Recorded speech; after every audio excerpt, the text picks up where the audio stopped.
বিষয়াপন্ন, বিষয়াপন্ন এর সমস্ত পদ কোনটি?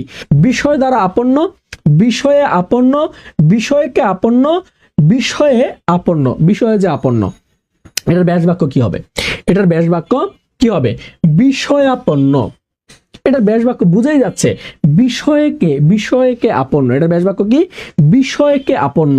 তাহলে বিষয়কে আপন্ন, এটার ব্যাস বাক্য হচ্ছে বিষয়কে আপন্ন। এটা কি বিভক্তি একটু খেয়াল করি, বিষয়কে আপন্ন। তাহলে এখানে কি আছে? কে বিভক্তি আছে, কে বিভক্তি আছে। তাহলে আমরা জানি কে রে দ্বিতীয় বিভক্তি, কে রে দ্বিতীয় বিভক্তি, কে রে দ্বিতীয় বিভক্তি। তাহলে এখন যদি পরীক্ষা প্রশ্ন আসে বিষয়াপন্ন কোন সমাস, এখানে আসছে ব্যাস বাক্য, 38তম বিসিএস আসছে ব্যাস বাক্য। এখন আপনার পরীক্ষা যদি প্রশ্ন আসে যে বিষয়াপন্ন এটা কোন সমাস, তাহলে দ্বিতীয় বিভক্তি আছে।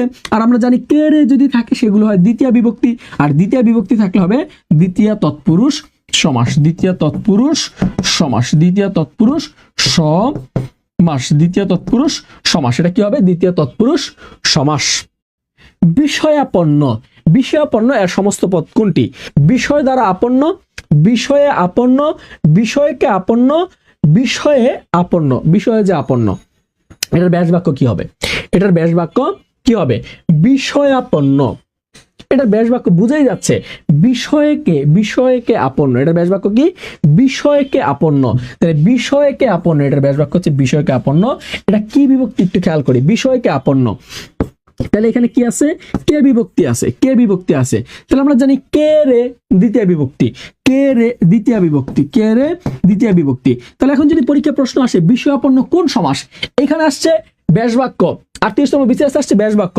এখন আপনার পরীক্ষা যদি প্রশ্ন আসে যে বিষয়াপন্ন এটা কোন সমাস, তাহলে দ্বিতীয় বিভক্তি আছে।